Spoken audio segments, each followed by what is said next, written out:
नमस्कार विद्यार्थियों, readers classes के यूट्यूब चैनल पे आपका स्वागत है। विद्यार्थियों, कल 2 सितंबर से हमने रीडर्स क्लासेज पर फाउंडेशन बैच आरएस के लिए और यूपीएससी का जो प्री एग्ज़ाम होने वाला है उसके लिए इतिहास का एकमात्र क्रैश कोर्स रहेगा, जो इतिहास को प्रीलिम्स के साथ किस तरह रखना है और प्रीलिम्स में कौन सा इतिहास आपको ज़्यादा महत्वपूर्ण नंबर और ज़्यादा बेनिफिट दिला सकता है। तो हम आज जो अपना टॉपिक होगा और जिस बिंदु पे अपन बात करेंगे वो होगा कि प्रीलिम्स के लिए इतिहास की तैयारी कैसे करें। इतिहास आपने प्रीलिम्स को किस तरह से प्रीलिम्स के दौरान किस तरह से पढ़ना है। अभी यूपीएससी का प्रीलिम्स सामने है अक्टूबर के अंदर, और ये जो बैच है वो वास्तविक रूप से आरएस फाउंडेशन का बैच बनेगा, जिसमें हम कंप्लीटली कक्षाएं देंगे, सारे सब्जेक्ट की कक्षाएं होंगी और पूरी तरह से हर विषय के विशेषज्ञों द्वारा नियमित रूप से पढ़ाई करवाई जाएगी यूट्यूब चैनल के माध्यम से। देखो, इतिहास की बात आती है तो अपन ने एक बार इतिहास की बेसिक जानकारी का जो अपना पहले वीडियो डल चुका है, जो एक ऑप्शनल सब्जेक्ट के रूप में इतिहास का महत्व है उसके बारे में बताया गया है। लेकिन एक एक तो ऑप्शनल सब्जेक्ट में इतिहास का महत्व है, और दूसरा प्रीलिम्स और यूपीएससी या किसी भी स्टेट पीसीएस में इतिहास का क्या महत्व रहता है। इतिहास पर किस तरह से अध्ययन कर आप एक तो इस विस्तृत मैटर जो इतिहास को बहुत लंबा मानते हैं, डाटा का संकलन मानते हैं, उससे बचकर और एक जो क्वालिटी वाला काम है इतिहास के अंदर, और एक मतलब बहुत ही शॉर्ट और स्वीट काम है वो इतिहास में किस तरह कर सकते हो, वो अपन देखते हैं। तो देखो, शुरुआत अपन माने तो भारत का इतिहास नाम से एक बिंदु मिलेगा, जिसमें यूपीएससी के अंतर्गत तो ज़्यादा कला, संस्कृति और स्थापत्य पर जोर दिया गया है, लेकिन आरएस के अंतर्गत इस तरह से कोई किसी तरह का विभाजन नहीं किया गया। उसमें संपूर्ण भारत के इतिहास पर बात की गई है, जबकि कि यूपीएससी में अपने को यूपीएससी में क्या है, यूपीएससी में ये बताया गया है कि आप बात करोगे प्राचीन भारत में कला, संस्कृति, स्थापत्य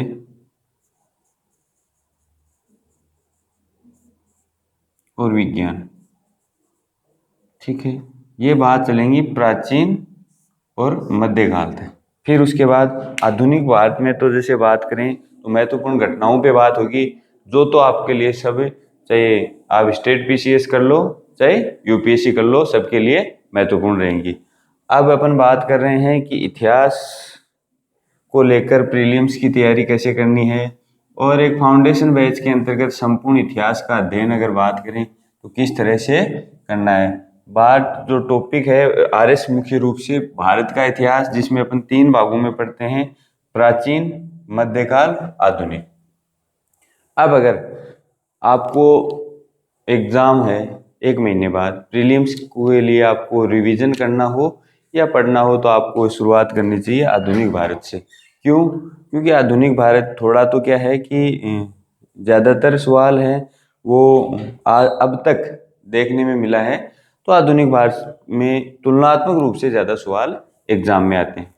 और इसके साथ ये है कि थोड़ा पढ़ने की दृष्टि से, या अपन ये माने कि थोड़ा अपना जो रुचि है वो आधुनिक इतिहास के प्रति ज़्यादा रही है, और आगे भी अपन जैसे बात करें कि प्राचीन काल की तुलना में आधुनिक भारत का इतिहास थोड़ा आसानी से समझ आ जाता है और इतिहास में एक नई रुचि पैदा हो जाती है। इस रुचि को लेकर अपन मध्यकाल और प्राचीन भारत के भी उन महत्वपूर्ण बिंदु या पुरानी एग्जामों में आए हुए क्वेश्चनों पर फोकस करके प्रीलिम्स को अच्छी तरीके से फाइट कर सकते हैं। अब आधुनिक भारत में अपने को क्या करना है, आधुनिक भारत में सबसे पहले अगर पढ़ाई की शुरुआत करनी है तो अपन बात करेंगे, पहले अपन अध्ययन करेंगे प्राचीन जो एग्जाम हुए हैं, पहले जो एग्जाम हुए हैं लास्ट 10 ईयर के जो एग्जाम हुए हैं उनके अपन पेपर निकालेंगे। पेपर निकाल के अपन बात करेंगे कि कौन सा क्वेश्चन किस संदर्भ में कहाँ से उठ के आ रहा है, उसका आने का बार बार एग्जाम में वापस रिपीट होने का कारण क्या है। उसका कारण ये रहता है जो वर्तमान संदर्भ की जो घटनाएं हैं उनको इतिहास के साथ जोड़कर एग्जाम में क्वेश्चन पूछा जाता है। जैसे अब अपन माने तो जैसे अपना जलियांवाला बाग हत्याकांड हुआ, उसकी जो लास्ट 100 साल पूरे हुए लास्ट ईयर, इस तरह से मतलब अब एग्जाम में क्वेश्चन लास्ट ईयर अगर नहीं आया तो इस बार आ सकता है, क्योंकि वो बार बार न्यूज़पेपरों में बार बार जो सेमिनार्स होते हैं उनमें, और जो एक अगर डिबेट होती है इतिहास की तो वो चर्चा में आती है, और चर्चा से लेकर वो क्या तक पहुंच जाती है, एग्जाम तक पहुंच जाती है, पेपर तक पहुंच जाती है।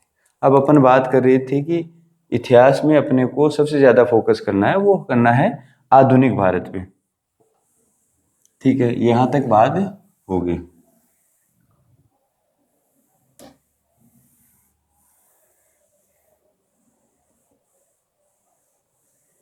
अब आधुनिक भारत की शुरुआत करते हैं, तो अपन शुरुआत करेंगे कि भारत में यूरोपीय कंपनियों का आवागमन गमन।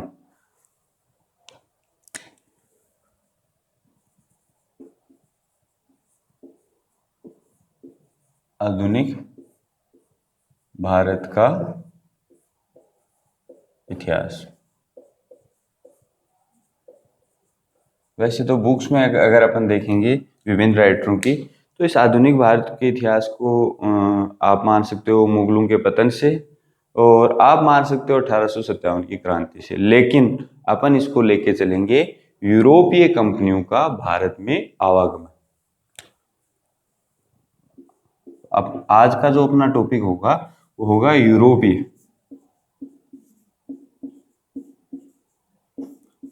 कंपनियों का भारत में आवागमन।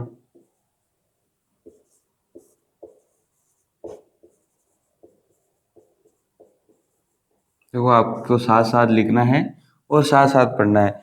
क्या है कि फाउंडेशन बैच का मीनिंग ये होता है कि आप जब तक इस चीज़ को एक टॉपिक को क्लियर करके नहीं चलते और उसको कंप्लीटली अध्ययन नहीं कर सकते सारे माध्यमों से, चाहे आपके रेफरेंस बुक हो या आपकी क्लास हो या फिर आपके विभिन्न तरह के नोट्स और संसाधन हो, एक टॉपिक को जब तक आप कंप्लीट नहीं कर लेते तब तक आपको दूसरे टॉपिक पे नहीं जाना चाहिए। उसके क्वेश्चन आंसर पहले की एग्जाम के हो या आगे अपना हम जो यहाँ मैटर आपको राइट करवाएंगे वो सारा आपको कंप्लीट करके चलना है। क्यों? क्योंकि एक बहुत बड़ा एक लेंथी वो होता है सिलेबस। अब उसको कंप्लीट कवर करने से अच्छा है आपने जो कवर किया वो एग्जाम तक पहुंचना चाहिए। तो यूरोपीय कंपनियों का भारत में आवागमन।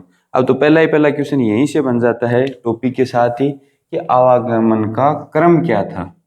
ठीक है, अब कौन कौन सी कंपनियां आई और किस क्रम में आई, तो अपन बात करेंगे पहले सबसे पहले पुर्तगाली। ठीक है, पहले आए पुर्तगाली, उसके बाद कौन आए? डच।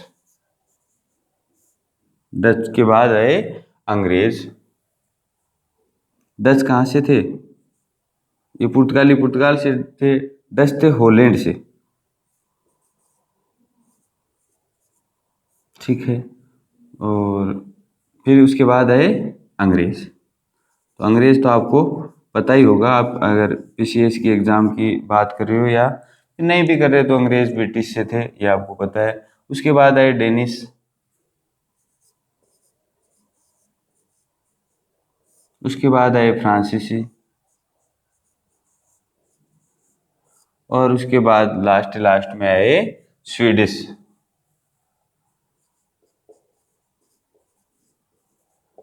ठीक बात, ये क्रम है जो बार बार एग्जाम में पूछा जाता है। तो डेनिस आए डेनमार्क से, डच आए डच आए हॉलैंड से, वो पोलैंड से। ठीक है, इतनी बात अपनी फ्रांसीसी फ्रांस से और डेनिश है डेनमार्क से। ये इस तरह से क्रम बार एग्जाम में पूछा था। इवन यूपीएससी के अंतर्गत भी ये क्वेश्चन पूछा जाता है कि भारत में आने यूरोपीय कंपनियों के आवागमन के क्रम में सबसे पहले या सबसे लास्ट में या बीच में या फिर किस क्रम में आई, इस तरह का क्वेश्चन एग्जाम में पूछा गया है। इसके बाद अपन देखेंगे कि आवागमन का क्रम किस तरह से शुरू होता है, कहाँ तक ये लोग अपने आप को सफल महसूस करते हैं और कहाँ आके ये व्यवस्थित रूप से अपना व्यापार तथा अधिकार चालू करते हैं। तो अपन बात करेंगे सबसे पहले पुर्तगाली। अब क्या होता है कि 1400 कब की बात है, 1453 की बात है, जब आज से 600 साल पहले लगभग की बात है कि पुर्तगाली क्यों व्यापार या भारत में आते हैं। इसका कारण है कि 1453 में तुर्कों ने क्या कर लिया, कस्तूतुनिया पर अधिकार कर लिया, जिसके परिणाम स्वरूप क्या हुआ कि जो यूरोप का व्यापार होता था, चीन तथा दक्षिणी एशिया मान सकते हो, वो व्यापार का मार्ग क्या हो गया, अवरुद्ध हो गया। और उस व्यापार से क्या करते थे कि एक मसाले लेके जाते थे एशियन देशों से, वो मसाले क्या हो गए, अब बंद हो गए। तो यहाँ अपन बात करते हैं सबसे पहले पुर्तगाली। अब पुर्तगाली क्यों आए, इसका एक कारण है 1453 हुआ क्या, तुर्कों ने किया क्या, अधिकार कर लिया। किस पे कर लिया अधिकार, कस्तूतुनिया पर।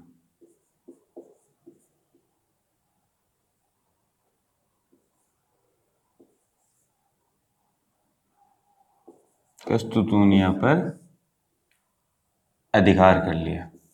इस अधिकार के परिणाम स्वरूप क्या हुआ कि जो दक्षिणी एशिया, चीन, भारत, इनके साथ जो मसालों का व्यापार था यूरोपीय देशों का, यहाँ आएगा कस्तूतुनिया, ठीक है।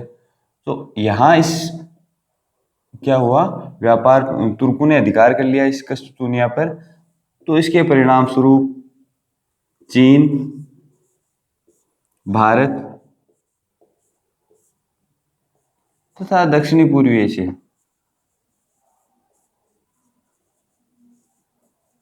के साथ क्या हुआ, व्यापार अवरुद्ध हो गया। यूरोप का व्यापार अवरुद्ध हो गया, यूरोप का व्यापार अवरुद्ध हो गया। ये बात लो, घटना कब की है, 1453 की। क्या हुआ, तुर्कों ने अधिकार कर लिया कस्तूतुनिया पर, और दक्षिणी पूर्वी एशिया, चीन, भारत और दक्षिणी पूर्वी एशिया से जो व्यापार होता था यूरोपीय देशों का, वो व्यापार क्या हो गया, अब बंद हो गया। और ये किस तरह का व्यापार था, ये व्यापार था मसालों का। मसाल क्या थे कि यूरोपीय देशों में ठंडे प्रदेश होने के कारण मांस तथा अन्य जो प्रोडक्ट हैं उनकी आवश्यकता रहती है, तथा इस जो मांस को सुरक्षित रखने के लिए, यानी कि कच्चे मांस को सुरक्षित या लंबे टाइम तक रखने के लिए उसको मसालों के साथ रखना या मसालों के साथ उनको जोड़कर लंबे टाइम तक उसे सुरक्षित रखा जाता था। तो स्पेन, पुर्तगाल मुख्य रूप से इन देशों द्वारा चीन, भारत और दक्षिणी पूर्वी देशों के साथ एक मसालों का व्यापार होता था, ठीक है। अब क्या था कि यहाँ ये जो व्यापारिक मार्ग था कस्तूतुनिया होके भारत में, इस पे किसका अधिकार हो गया, तुर्कों का अधिकार हो गया। और ये व्यापार का मार्ग अब कहाँ के लिए, यूरोपीय देशों के लिए अवरुद्ध हो गया, ठीक बात है। अब अवरुद्ध हो गया, लेकिन मसालों की जो मांग है वो प्रॉपर रूप से अब भी क्या है, चालू है यूरोपीय देशों के लिए। अब क्या किया, यूरोपीय देशों जैसे स्पेन और पुर्तगाल ने, इन्होंने वैकल्पिक मार्ग की खोज करने का प्रयास किया, ठीक बात है। वैकल्पिक मार्ग क्या था, समुद्री मार्ग, यहां अधिकार हो गया। अब इनका वैकल्पिक मार्ग की खोज, और वो मार्ग क्या थे, समुद्री मार्ग। समुद्र के माध्यम से इन्होंने यात्राएं प्रारंभ कर दी, और यात्रा करने वाले मुख्य देश थे पुर्तगाल और स्पेन, पुर्तगाल और स्पेन, ठीक बात है। इन दोनों ने समुद्री मार्गों से इस कस्तूतुनिया के होकर जो मार्ग था उसके लिए वैकल्पिक मार्ग खोजने का प्रयास किया। और वो टाइम आ गया जब 1487 के अंतर्गत इन्होंने क्या किया कि एक नाविक था जिसने खोज कर ली थी मार्ग की, वो था बार्थोलोमेओ डियाज, जिसने दक्षिणी अफ्रीका के तट पर केप ऑफ गुड होप के नाम से एक तट की खोज कर ली। ठीक है, इतनी बात हो गई। अब इसके बाद इन्होंने क्या किया कि 1498 में एक पुर्तगाली नाविक आया जिसका नाम था वास्को डी गामा, जो केरल के तट पे उतरा। वहाँ उसने देखा और बहुत सारा मसाले लेके गया। उसका एक अच्छा पेमेंट उसे प्राप्त हुआ, लगभग 60 गुना उसने इनकम प्राप्त की और इस मार्ग को हमेशा हमेशा के लिए चालू करवा दिया। अब बात करते हैं अपन पुर्तगाली राजकुमार हेनरी द नेविगेटर, जिसने इन व्यापारिक मार्गों की खोज के लिए अथक प्रयास किए तथा जो मुख्य रूप से एक क्रेडिट दिया जा सकता है वो पुर्तगाली राजकुमार हेनरी द नेविगेटर को दिया जा सकता है। ठीक है, इतनी बात हो गई।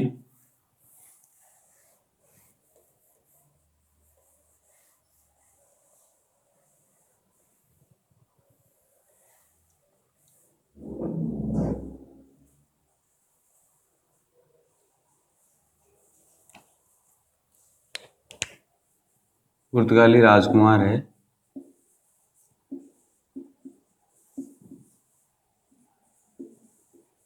Henry the navigator. इन्होंने क्या किया, समुद्री मार्गों को खोजने के लिए प्रयास किया और ये प्रयास लगभग 1487 में जाकर एक पुर्तगाली नाविक थे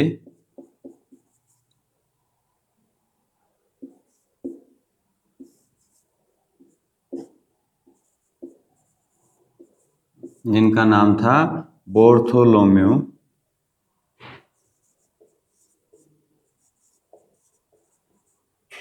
डियाज, ने जाके सफलता प्राप्त की और दक्षिणी अफ्रीका के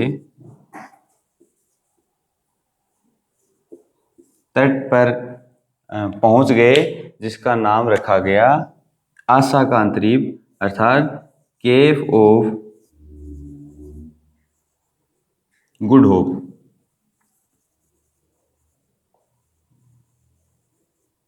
यानी कि ऊपर लिख देता हूं, आशा का अंतरीप।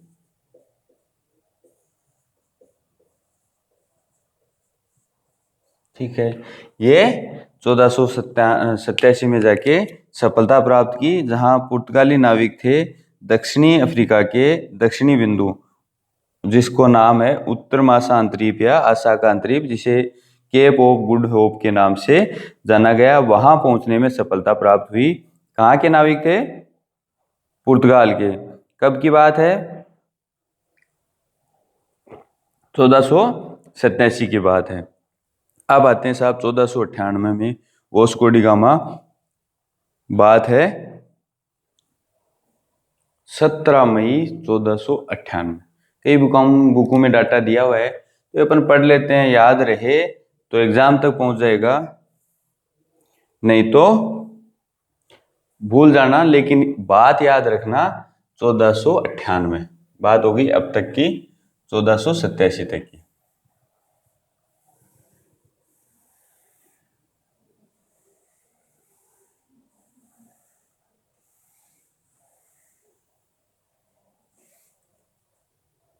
ठीक है साहब, 1498 पुर्तगाली नाविक हैं, वो भी नाम है वास्को डी गामा।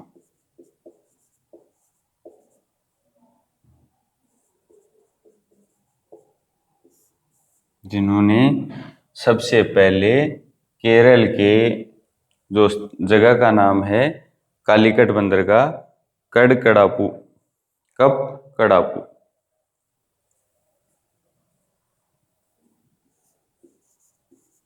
केरल बंदरगाह का नाम है कालीकट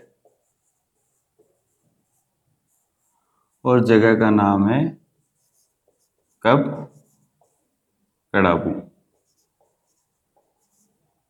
नामक स्थान पर इन्हें एक रिसीव करता है गुजराती व्यापारी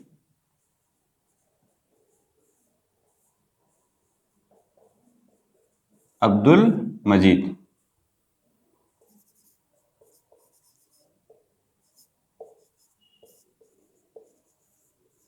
ठीक बात है। यहाँ तक की बात, ये सारे के सारे क्वेश्चन एग्जाम में बार बार आए हुए हैं। कब की बात है? 1498। कहाँ के नाविक थे? पुर्तगाल के नाविक थे। नाम क्या था? Vasco D gamma. कहाँ पहुंचे? केरल के बंदरगाह पर। कौन सा बंदरगाह? कालीकट बंदरगाह। कौन सी जगह? कब कड़ापू। और उन्हें रिसीव किसने किया? गुजराती व्यापारी अब्दुल मजीद ने। अब आपको एक क्वेश्चन में ये सारे डाटा आ सकते हैं कि पहली लाइन में आ गया कि कौन सा कथन वास्को डी गामा के संदर्भ में गलत है, तो एक कोई सी भी लाइन गलत दे देंगे और दूसरा आपको क्वेश्चन पूछ लेंगे। अब साहब ये तो यहाँ तक बात हो गई कि वास्को डी गामा साहब आए, किसकी सहायता से आए? अब्दुल मजीद गुजराती व्यापारी की सहायता से आए, केरल के कालीकट बंदरगाह पे आए। इन्हें स्थानीय हिंदू शासक जेमोरिन ने क्या किया? इनका स्वागत किया तथा अन्य व्यापारी थे, जो अरब व्यापारी थे, चेटी व्यापारी थे, अन्य व्यापारियों ने इनका क्या किया? विरोध किया। क्यों? क्योंकि ये व्यापार में कोई प्रतिस्पर्धा अन्य रूप से नहीं पालना चाहते थे। एक बात और थी जो इन्होंने, जो एग्जाम पे भी पूछी गई है, कि इन्होंने यहाँ से जो मसाले लेके गए उनका 60 गुना ज्यादा इनकम वहां प्राप्त की। ठीक है, इतनी बात हो गई वास्को डी गामा के बारे में। अब दूसरी बात आती है, अपन बात करेंगे 1500 ईस्वी में दूसरा पुर्तगाली बेड़ा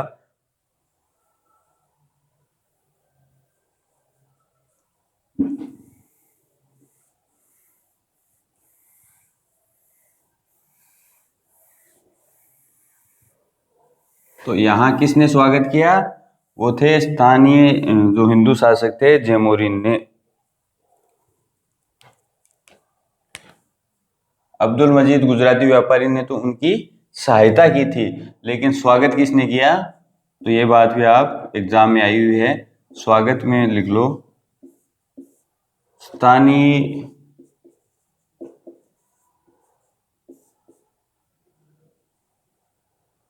ऐसे डालना हिंदू शासक, इसी तरह से आया हुआ है जैसे मैंने लिख रखा है कि किस शासक ने, तो स्थानीय हिंदू शासक जेमोरिन नाम है इनका।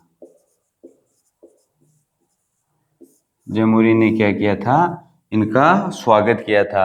और अरब व्यापारी, चेटी व्यापारी तथा अन्य जो चूलिया मुस्लिम व्यापारी थे उन्होंने इनका विरोध किया था। और मसालों से उन्हें जो इनकम हुई वो यहाँ की जो उनकी खर्च था उसका कितना गुना थी? 60 गुना इनकम हुई। ठीक बात, ये बात सारी आपको एग्जाम में बार बार पूछी जाती है। और इतिहास में क्या है कि जो क्वेश्चन पहले आए हुए हैं वो बार बार पूछे जाते हैं। और दो बात और लिख लो वास्को डी गामा के संदर्भ में कि वो पहली बार आए कब? 1498 में, फिर उसके बाद आए दूसरी बार 1502 में और 1524 में अंतिम रूप से, और भारत में उनकी क्या हो गई? मृत्यु हो गई। ठीक बात है। यहाँ दूसरी बार आए थे, तो पहली बार तो यात्री आए तो उनके बारे में तो सबको लगभग याद है, पूछ लेते हैं, लेकिन कभी कभी जब फैक्ट पूछते हैं तो इस तरह से भी पूछ सकते हैं कि दूसरी बार कब आए? तो 1502 ईस्वी में आए। अब सेकंड जो पुर्तगाली यात्री है वो भारत तक पहुंचा वो थे पेड्रो अल्वारेज कैब्राल।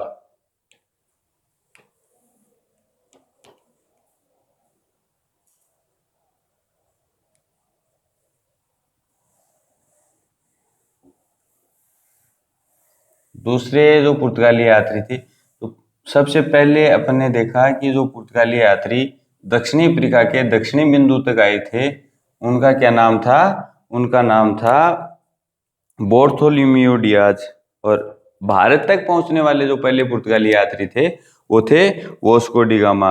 अब अपन देखेंगे कि भारत में आने वाले दूसरे पुर्तगाली यात्री, पहले तो वास्को डी गामा हो गए, दूसरे थे पेड्रो अल्बेमर्स नाम था, जो भारत में दूसरे पुर्तगाली यात्री थे। ये 1500 ईस्वी में भारत में आए तथा इन्होंने क्या किया कि प्रथम फैक्ट्री कोच्चि में स्थापित की। इनका पूरा नाम है कैब्राल। देखो ये थोड़े अलग डिफरेंट नाम है, इनको बार बार लिखोगे और बार बार पढ़ोगे, लिख के पढ़ोगे तो आपको याद हो जाएंगे। और बाद में क्या हुआ कि इन्होंने क्या किया 1503 में, ये कब आए थे? 1500 ईस्वी में। 1500 ईस्वी में इन्होंने दूसरे पुर्तगाली यात्री भारत में आए। और 1503 में अब बीच में घटना हो जाती है 1502 कि वास्को डी गामा वापिस एक दूसरे राउंड में आ जाते हैं। और 1503 में क्या होता है कि इन्होंने कोच्चि में, कोचीन लिखना में प्रथम, देखो ये बहुत ही महत्वपूर्ण फैक्ट है, बार बार एग्जाम में आता है कि प्रथम फैक्ट्री की स्थापना की थी, पुर्तगाली फैक्ट्री, व्यापारिक फैक्ट्री की स्थापना।